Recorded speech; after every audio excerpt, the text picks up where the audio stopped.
Hello, everybody. Welcome to Bridgman Anatomy Week 8.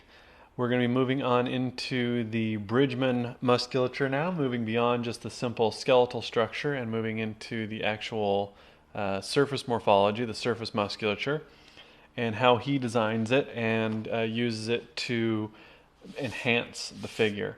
Next week, we'll be moving on to the model anatomy from the model reference and showing how I use this information from Bridgman to hopefully improve on, enhance, and clarify drawings done from a real human being.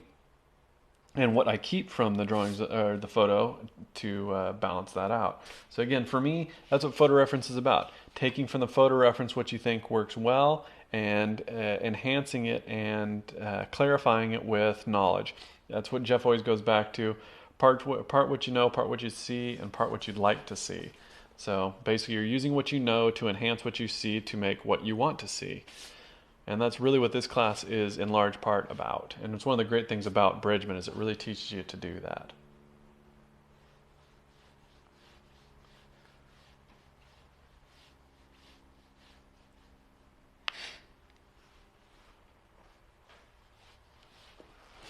Grab my Bridgman book here real quick and actually go over the pages for you before I start drawing. I almost forgot about that.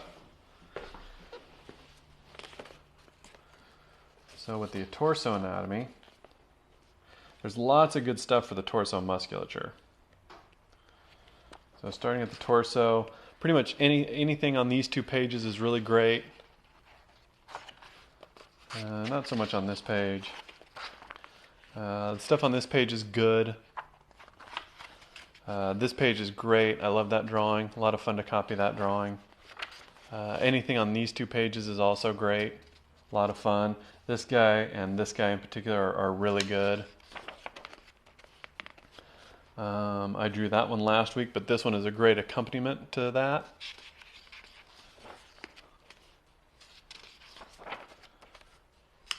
These little ones are kind of fun, simple but fun.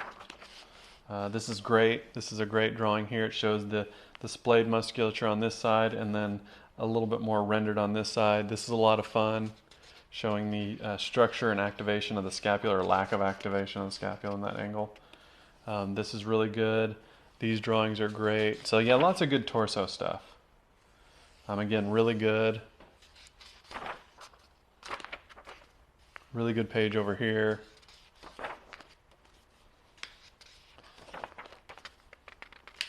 Might be nice to do one of the scapula ones. I don't know how much you really need to get into that. That's a pretty fun one. So those are the pages that I would do. Those are the ones that I would focus on.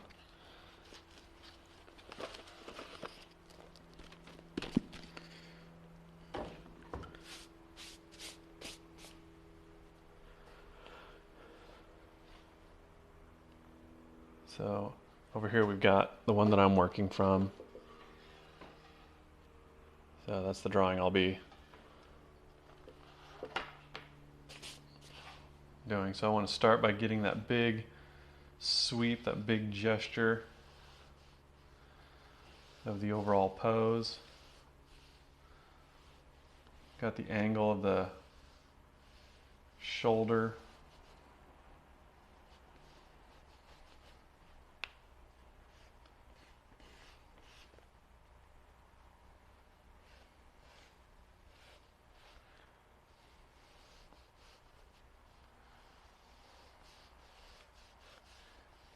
I actually don't necessarily see the Bridgman and the Riley stuff being mutually exclusive at all. In fact, Bridgman was one of Riley's teachers. So I think they go very much hand in hand. Bridgman's just a little bit more structural, whereas Riley's a bit more rhythmical.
You can find that egg-shaped rib cage from last week, that hands gap down to the pelvis.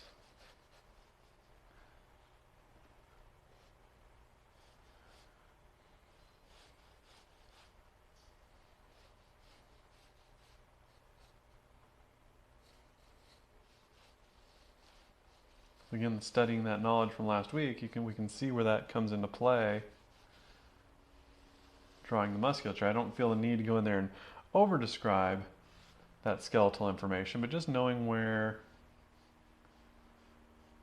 those key landmarks line up is very helpful. Again, it's that chassis, it's that framework that the muscles ride on top of.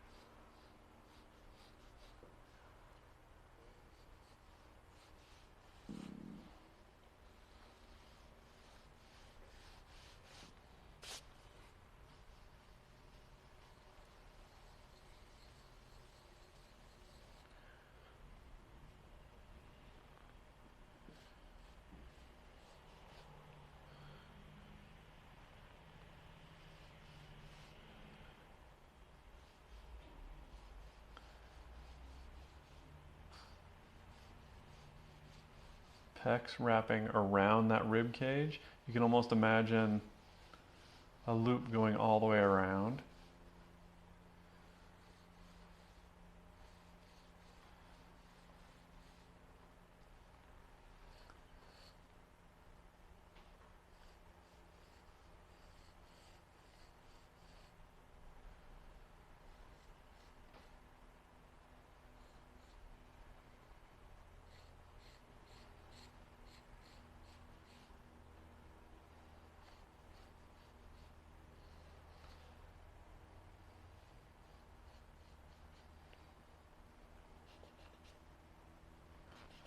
Maybe a little bit big on that deltoid, so I'm going to trim that back a little bit.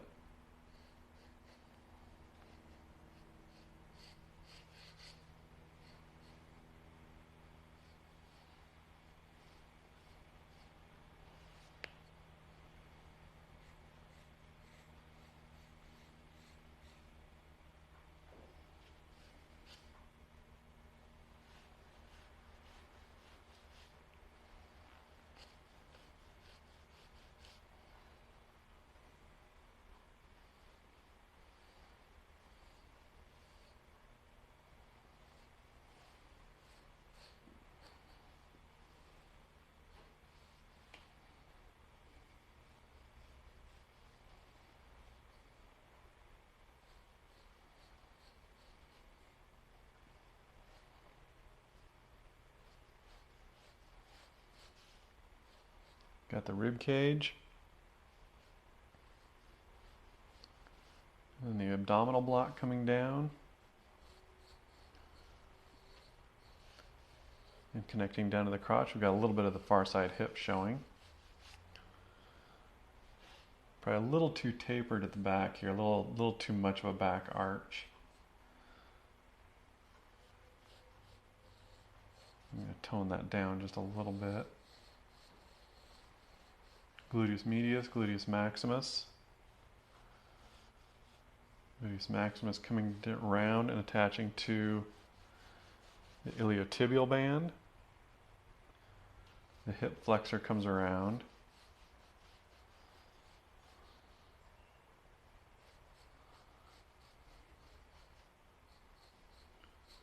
And also attaches to the iliotibial band, and those would come down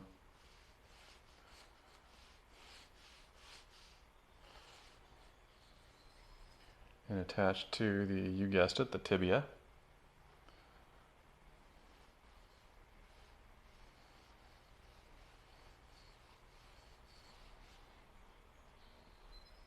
Then we've got the gluteus medius.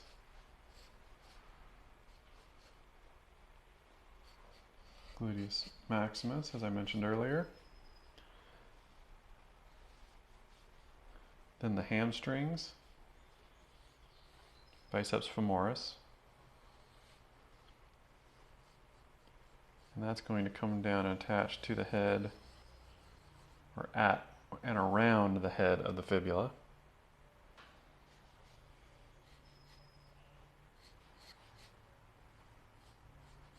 And then the gastrocnemius, the calf muscle. Quadricep tendon coming down to the knee.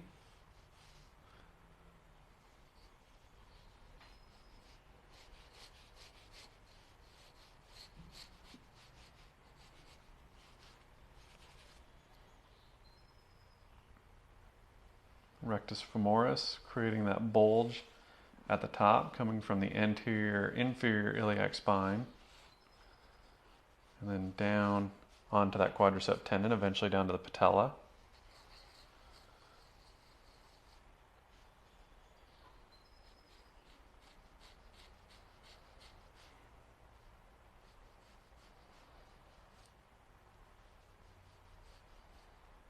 And then the vastus lateralis.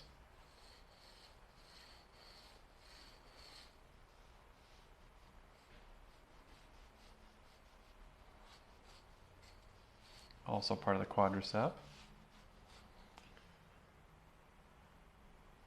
Not really seeing the vastus medialis, but he might be indicating a little sliver of it there. Probably a little too much on the gluteus maximus. Tone that down just a little bit, that looks better.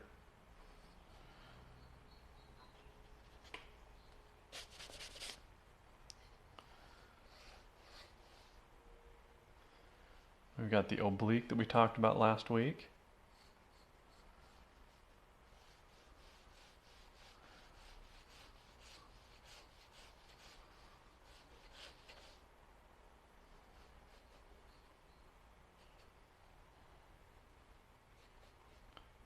Attachment of the latissimus. So latissimus coming down. Paraspinal muscle showing a little bit.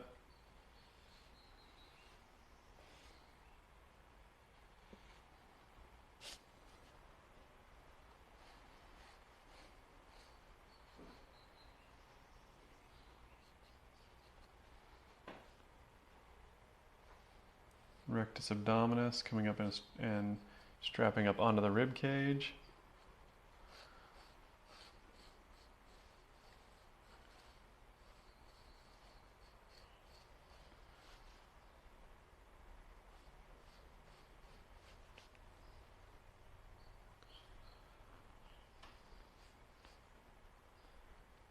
And a little indication of the bicep coming down.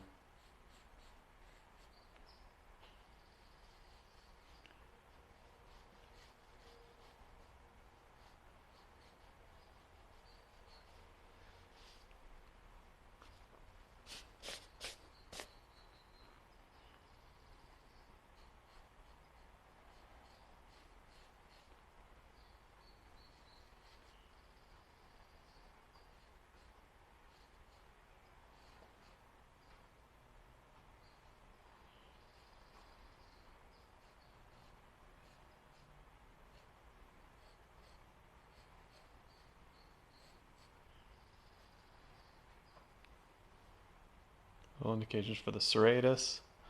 And then from here now we can start bringing in a little bit more of that shading. So to me it looks like the light source is coming from sort of 3/4 right hand side. So a lot of our shadows are going to be over in here.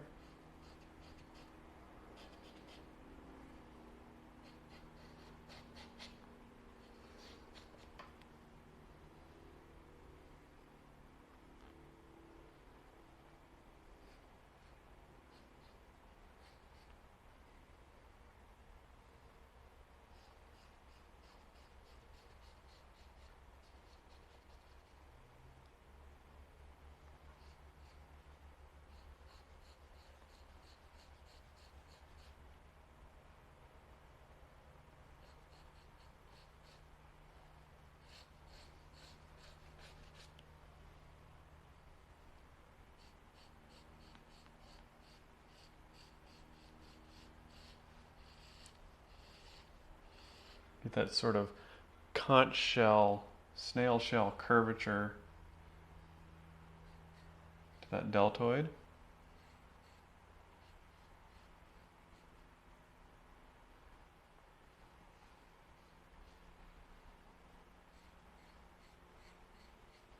Attaching up onto the collarbone.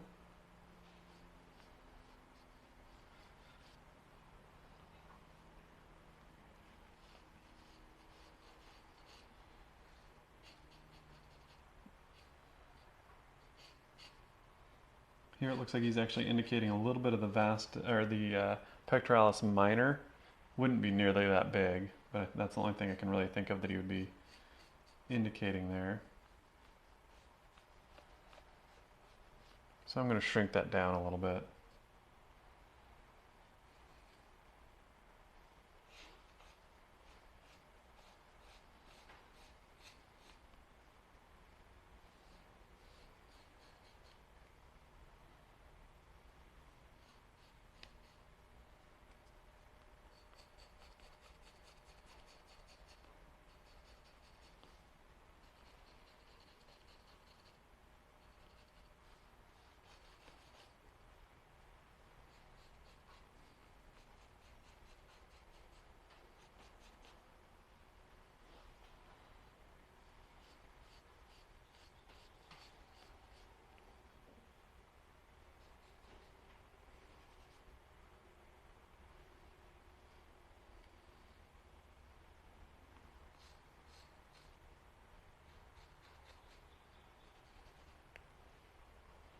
So getting that volume of the pec built up. Pectoralis major overlapping that pectoralis minor.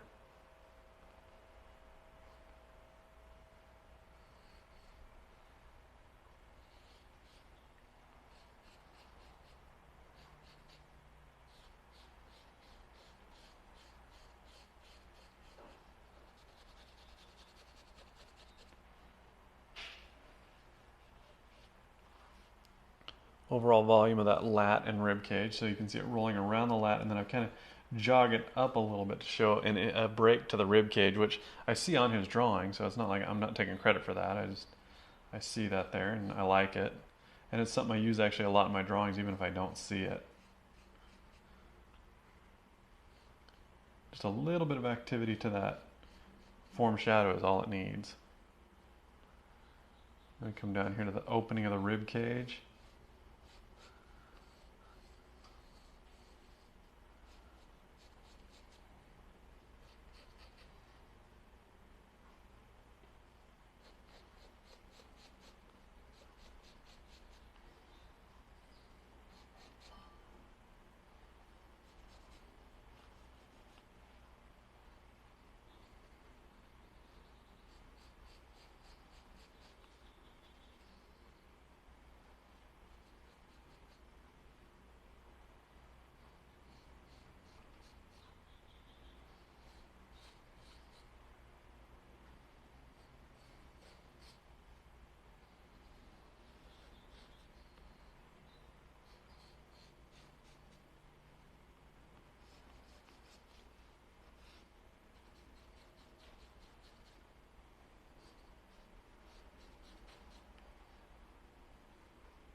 Here he's actually indicating the abdominal aponeurosis, which is a sort of tendinous sheath that holds the whole middle section together, almost like a girdle.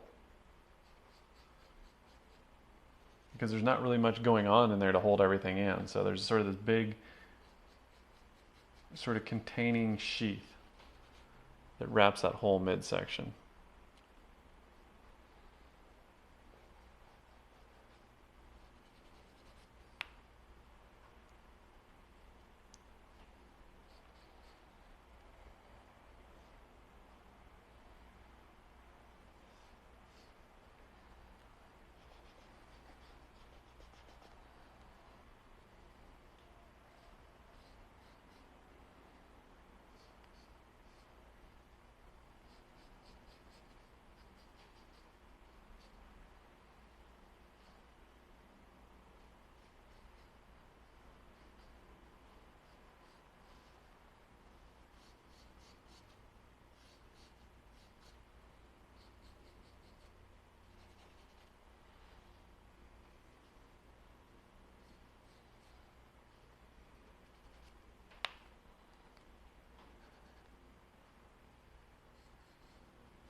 rounding out that big volume of the vastus medialis. It's a very large muscle. He maybe makes it a little bit bigger than it is even,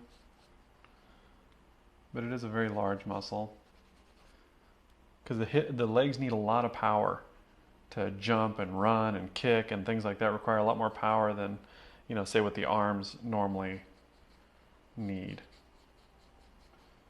And so these muscles that move that leg around, the hip muscles, the gluteus medius, the hip flexor, the gluteus maximus, that's a big chunk of muscle because you need a lot of explosive power.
Felt like that was segmenting the body a little too much, so again, that's something that I'm going to make a mental note to myself to don't cut all the way across there because it breaks the body up too much. I want to get that flow.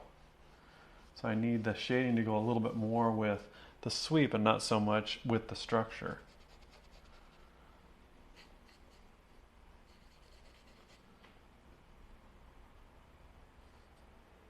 And then I look at his drawing and sure enough, that's more the way it is.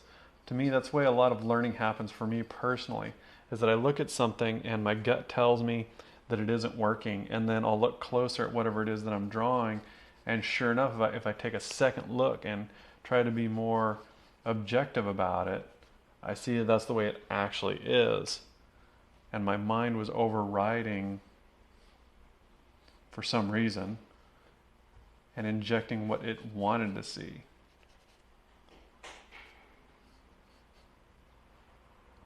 It's one of the most insidious things about being an artist is that what our brain wants to see isn't always what looks good. You would think it would be, but it's absolutely not.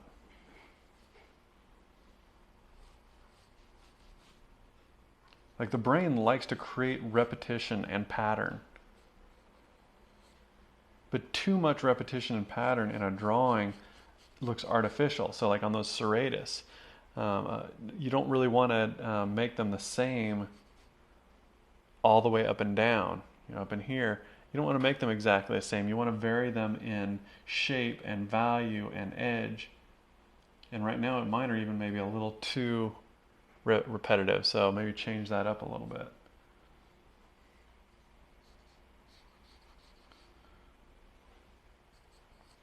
That's one of the things you'll really want to try and avoid when we do the invention and memory week, the last week, is really be cautious of that.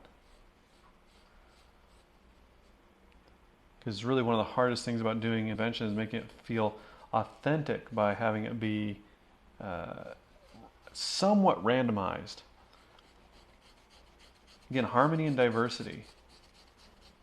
You need the balance of the two.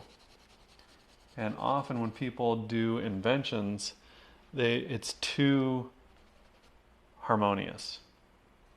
It's too much the same over and over and over again. The old, well, it worked here, it'll work everywhere mentality. Not in art.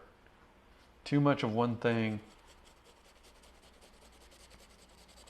doesn't generally look good.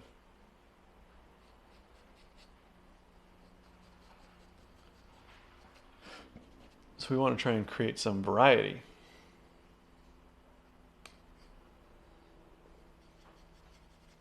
But too much variety just becomes chaos. It gets out of control.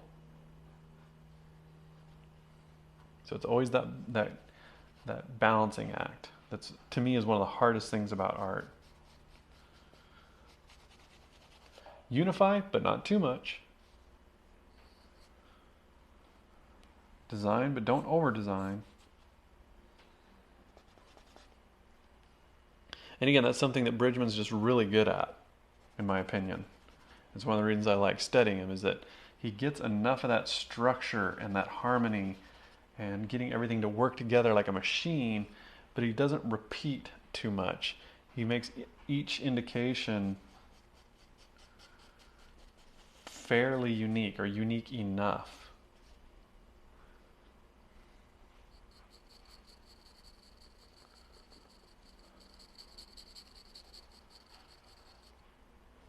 Think about it kind of like drawing a crowd scene.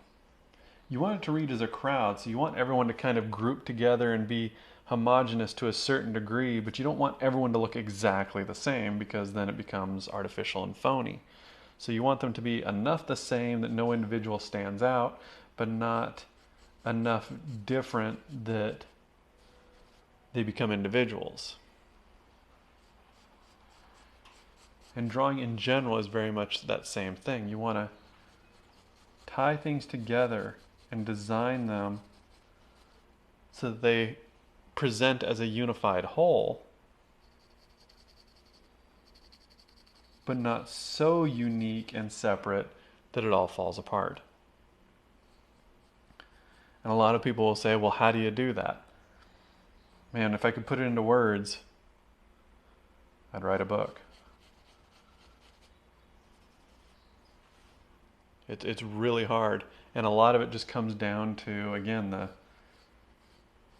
10,000 hours thing. That's where the 10,000 hours comes in. People always misunderstand that. They think that knowing something is mastering something. Knowing something is just knowing something. There's nothing masterful about knowing a thing. But knowing how that information is utilized and is of value in nearly every possible situation. Like knowing how to play chess. You know how all the pieces move, but that doesn't make you a chess master. Knowing when and how to move each of those pieces in a nearly infinite number of possible scenarios, that's a chess master. So I'm teaching about the anatomy, and that's going to be certainly useful. That's the first step towards mastery. You can't know how to use the anatomy in every possible scenario without knowing the anatomy in the first place. But then they're studying people like Bridgman and Jeff and Goldfinger and Robert Beverly Hale and Sarah Simblett and all these different people, and then just doing a ton of drawing on your own. Again, figure invention. That's why we have a figure invention week. Because even if you're not going to do figure invention, which many of you probably are not, you just want to get better at drawing the figure. But if you can convincingly invent the figure, imagine how much more control that gives you over a photo-referenced figure.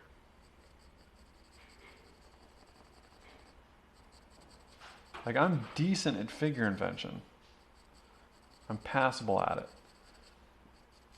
And it's not because I do a ton of figure invention, because I don't. But it gives me a lot more freedom in the interpretation of my photo reference. I still shoot tons of photo reference because I'm going to take from the photo reference what works, and I'm going to reimagine or invent or redesign what doesn't. So I want to be able to do all of it. I want to be able to draw accurately and convincingly from photo reference or from the live model. And then I also want to be able to invent the figure convincingly, because it just gives me way more options.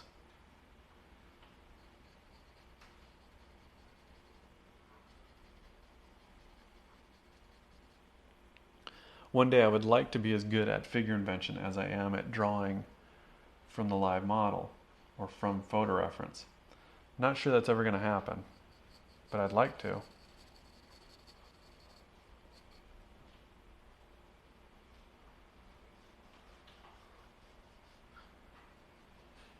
That's something that I'm aspiring to in my work now, is just trying to get better at that.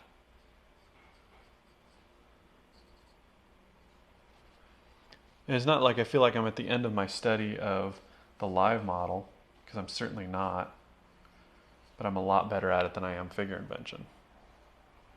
So again, always attacking those weaknesses.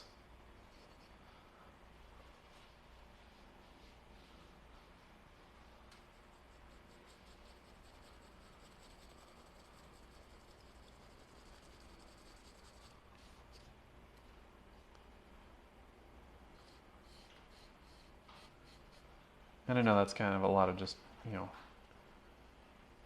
yammering on about nonsense, but it's just sort of a little window into the way that I think about things, which hopefully is useful. I don't like going into that stuff too much because I don't know. I don't think people are that interested in it. But when I'm doing drawings for you, I think it's useful to kind of know a little bit about how I'm approaching things and why I do things that I do and why I make the decisions that I make and why I present things the way I do. It's because I have a specific goal in mind for how I'd like to convey the information to you, for how I would like you to perceive my drawings, for how I would like to perceive my drawings.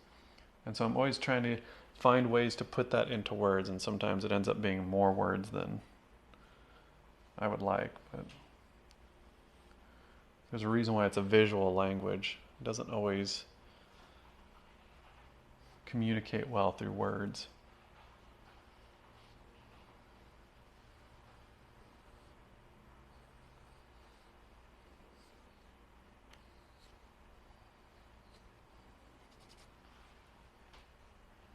But anyway, I'm just continually layering this up, looking for the right balance.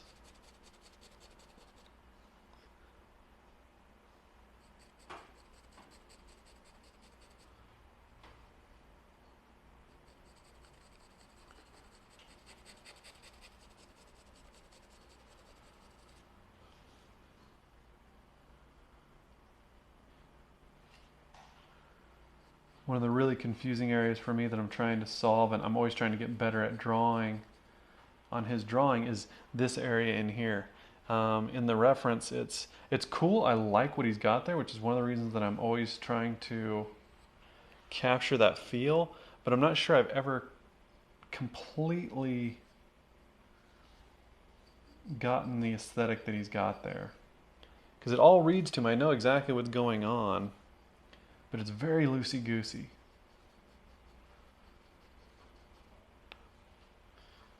And so I'm always trying to capture that same feel, but in my own way. And again, that's why I teach bridgman the way that I do. A lot of people, online, you'll read all kinds of nonsense like, if bridgman was really that good, then Gist wouldn't teach it by teaching you to draw from photo reference and from his own drawings. That's nonsense. The reason I teach it that way is because I'm trying to get you to think critically about the drawings. And by translating it from his sketchy linear style to this more tonal style, it's forcing you to think about what you're doing and try to capture the feel in his drawings and the that balance of harmony and diversity. Gesture and structure, tight and loose. Trying to capture all of that is, if you just copy his drawing, you're just copying his drawing, and that's good. There's nothing wrong with it. I've done that. But by translating it into a tonal drawing, I'm having to really think about what he's doing. And if the design sense is sound, it should work. If a poetic cadence is sound, it should work in any language. You might have to change the words, but the beauty of it should come through. And I feel the same way about his drawings. Just because they're sketchy, loose, linear drawings, if I tighten them up and turn them into a tonal drawing, if I do it correctly, then it's going to have the same feel. And conversely, if I can achieve the same feel, that means that I understand what it is that he's trying to explain. And if I can't, I don't. The proof's in the pudding. It's a wonderful thing about art is it's a meritocracy. If you can do it, you can do it, and if you can't, you can't. And I don't care how much you can justify it or talk about it or explain it. If you can't do it, you can't do it. You don't understand it. It's that simple.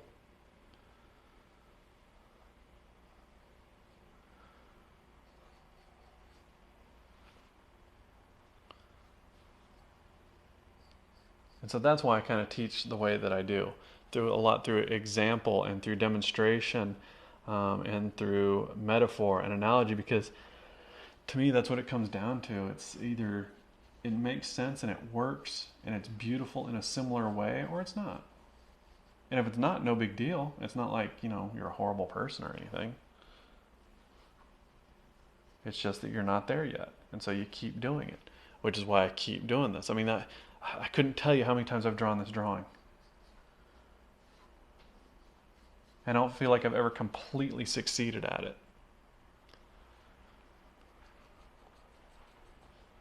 I still feel like there's something missing from my drawings that he achieves, and I'm not entirely sure what it is. Some of his drawings I can capture really well. Some I don't feel are quite there. You'd probably think I'm crazy for picking one of the ones that I don't feel like I'm quite there with to demo, but there it is.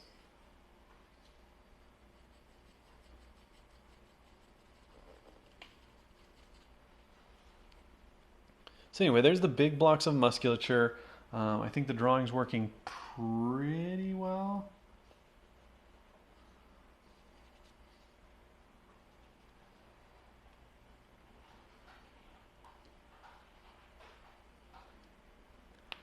And hopefully through my interpretation of his drawing starts to make a little bit more sense to you.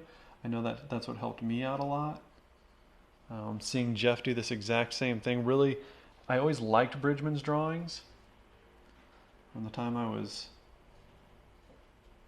14, 15, something like that. In fact, I still have the first one I bought, so I could probably look up what year that was printed in, and I'd know better exactly how old I was, what year it was printed. It's all duct taped up and hammered.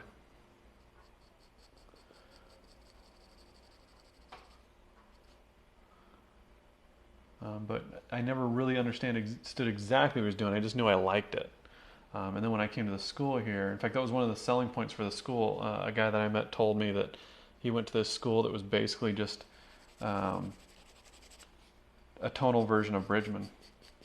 And that was pretty much exactly what I wanted to do. So I went and checked out the school, and it turned out to be Jeff's school, and been here ever since. But I always liked Bridgman's drawings. First time I went to San Diego Comic-Con, so I guess I would have been 17, I guess. I think that's when I bought the Bridgman book, and I loved it, fell in love with it, drew out of it, didn't really know what I was doing, and then Jeff kind of demonstrated for me and showed me how he studied it, and it made a lot more sense to me. So anyway, like I said, enough jabbering. For some reason I'm waxing nostalgic today, so but we're about to call that done. I think that's probably as good as I can do, and I like it. It's okay. So I'd like you guys just to endeavor to do your very best job and try to learn a little bit more and try to capture a little bit more about what you like about Bridgman's work. Try to memorize a little bit of the anatomy, but again, it's not super important. I mean, as far as the names and everything, try to memorize the shapes and how they lock together and how they work, which is what a lot of this is about. And then try to bring that into your drawings. Try to capture a little bit of that flavor while still remaining a sense of authenticity and realism in your drawings from the model and from reference. So that's the goal. You guys have been doing great so far. I've been really impressed with your drawings. Super happy with what I've been seeing, actually. You guys are doing really, really well. Seems like you're getting it.